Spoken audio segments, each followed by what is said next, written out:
दोस्तों नमस्कार, स्वागत है आपका बड़ी खबर बड़े खुलासे में। दोस्तों, वक्फ बोर्ड अमेंडमेंट बिल 2025 जो कि मोदी सरकार लेकर के आई है,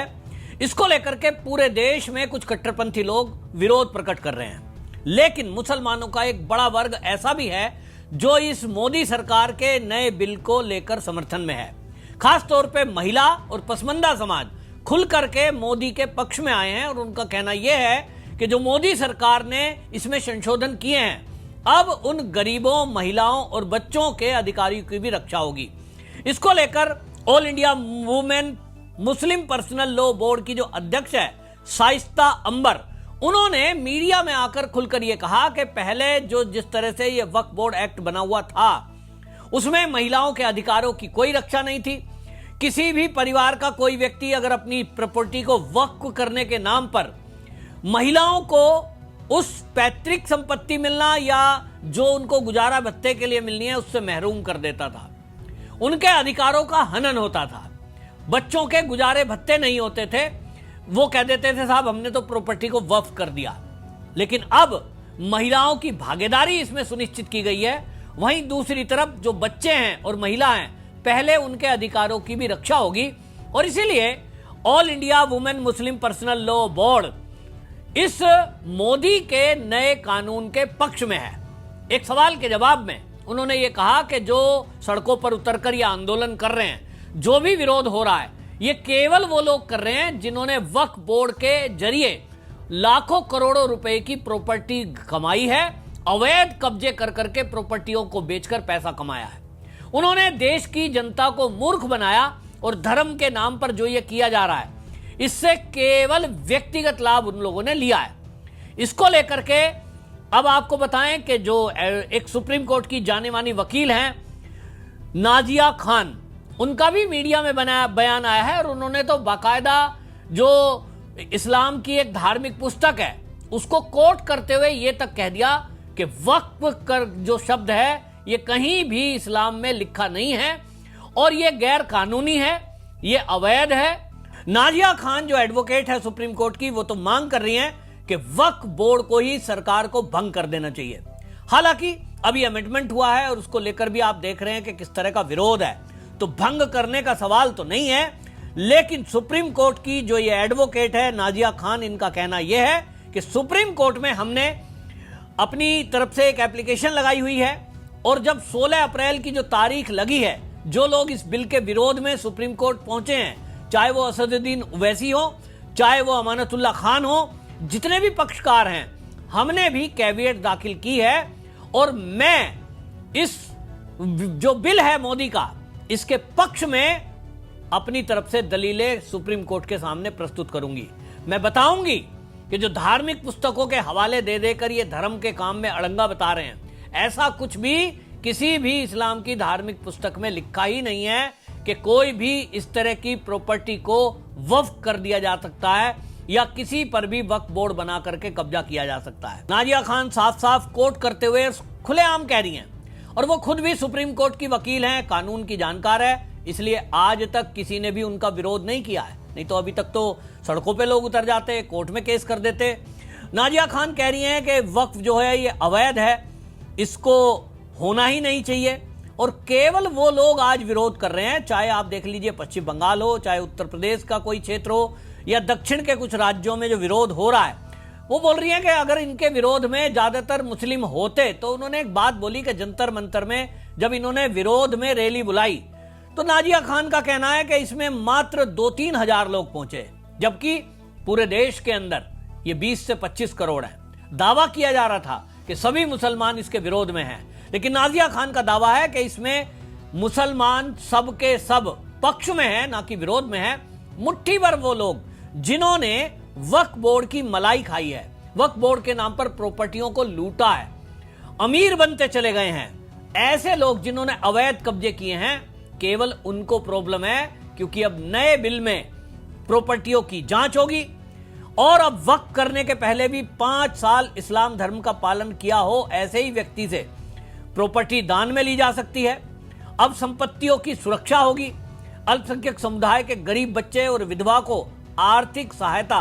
पहले सुनिश्चित की जाएगी, उसके बाद कोई प्रॉपर्टी को वक्फ किया जा सकता है। दूसरा, ये जो नया कानून है, इस कानून में अब एक सबसे बड़ी बात जो की गई है कि आदिवासी इलाके में कोई भी प्रॉपर्टी को वक्फ नहीं किया जा सकता। आपको बता दूं, पिछले दिनों झारखंड में ऐसे अनेक केस आए थे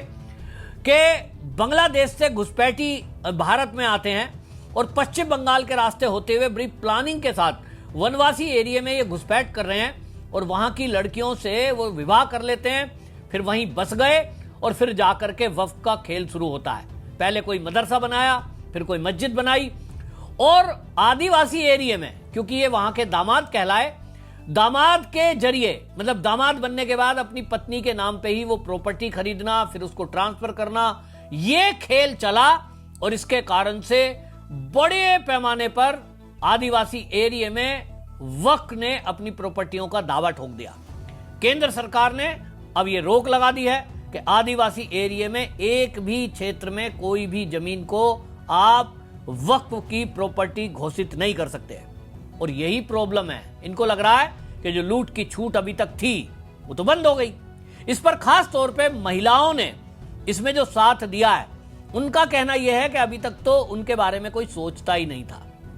जो मलाई खा रहे लोग थे, केवल वो लोग इसके विरोध में अभी आ रहे हैं, उनकी भी पोल खुलेगी। नाजिया खान ने साफ साफ बिल्कुल सीधे बताया कि वो लोग केवल चिल्ला रहे हैं जिनके केवल इसमें सीधे सीधे जिनको अवैध उन्होंने कब्जे किए हुए थे और अब छोड़ने पड़ेंगे। एक सवाल के जवाब में नाजिया खान ने यह भी बताया कि जब ये विरोध हो रहा है तो इसको कैसे करेंगे, तो उन्होंने कहा है कि हम महिलाओं ने तय किया है, क्योंकि मोदी जी ने 3 तलाक के मुद्दे पर पहले उनके जीवन को बेहतर बनाने के लिए कानून बनाया, आज वक्फ बोर्ड में उनकी भागीदारी की है, तो महिलाएं काफी खुश हैं और इसलिए हम घर घर जाएंगे,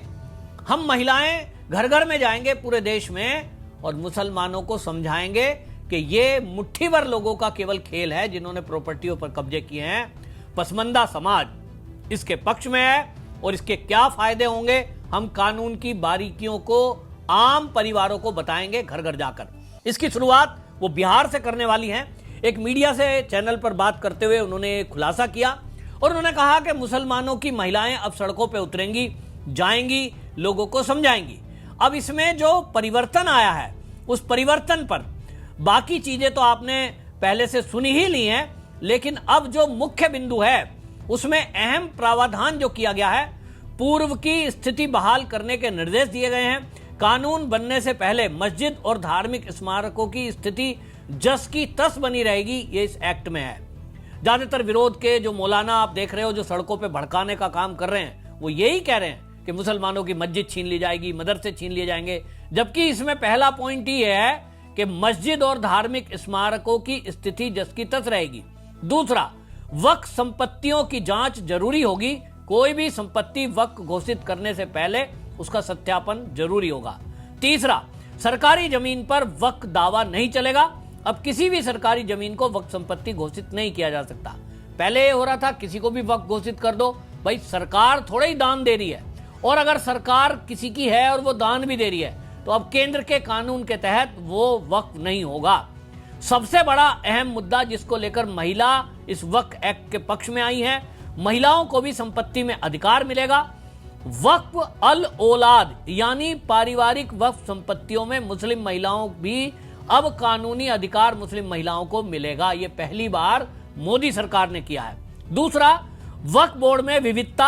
अब वक्फ बोर्ड में गैर मुस्लिम, पिछड़े मुस्लिम, पसमंदा मुस्लिम और 2 महिलाओं का होना अनिवार्य है। ये जो परिवर्तन हुआ है ये महिलाओं के लिए काफी अहम है, क्योंकि महिला अपने मुद्दे सुनेंगी। उसमें कुछ पीड़ित महिलाएं भी आती थी, ट्रिब्यूनल में पहले कोई उनकी सुनता नहीं था, पुरुष प्रधान सारा ट्रिब्यूनल बनता था, एक आध महिलाओं को नामचार के लिए रखा जाता था जो कोई भी निर्णय नहीं लेती थी। आज की डेट में पढ़ी लिखी महिलाएं, वकील, डॉक्टर, वो लोग इसमें महिलाएं शामिल होंगी जो महिलाओं से जुड़े हुए मुद्दों पर महिलाओं की सपोर्ट करेंगी। मुस्लिम महिलाओं से क्या लाभ होगा, तो ये भी आगे इसमें बताया गया है कि मुस्लिम लड़कियों के लिए छात्रवृत्ति इससे मिलेगी, मुस्लिम लड़कियों के लिए स्कूल कॉलेज खोले जाएंगे अलग से,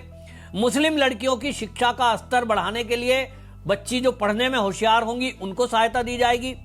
स्वास्थ्य देखभाल और मातृत्व सहायता ये मुस्लिम महिलाओं के लिए वक्फ बोर्ड मदद करेगा, महिला उद्यमों के लिए कौशल प्रशिक्षण और कम आय वर्ग की महिलाओं को वित्तीय सहायता, यानी अब महिला जो अपना कोई निजी उद्योग करना चाहेगी उसको भी फाइनेंशियल हेल्प इस वक्फ बोर्ड की प्रॉपर्टी में से की जाएगी, यानी जो पैसा इकट्ठा है, जो किराया आ रहा है बहुत जगह का, उसमें से किया जाएगा। उत्तराधिकार और घरेलू हिंसा के मामले में कानूनी सहायता भी अब वक्फ बोर्ड में जो जुड़ी हुई वकील हैं, ये वकील जो है वह मुस्लिम महिलाओं को ये कानूनी सहायता देंगी और खर्चा उसका उठाएगा वक्फ बोर्ड। तो ये जो बड़ा अधिकार महिलाओं के लिए दिए गए हैं, ये एक बहुत बड़ा कदम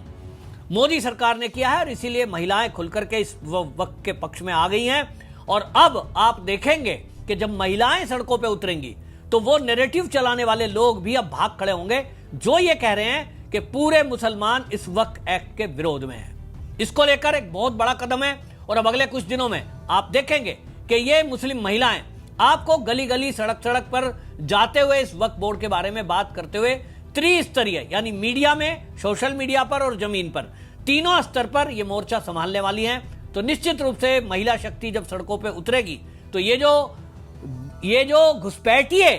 और मौलाना ये झूठा नैरेटिव चला रहे हैं कि मुसलमानों की मस्जिद और मदरसे छीन लिए जाएंगे, ये भाग खड़े होंगे, ऐसा मेरा दावा है। आपकी इस पर क्या राय है कमेंट में जरूर लिखिए, वीडियो को शेयर कीजिए। वंदे मातरम।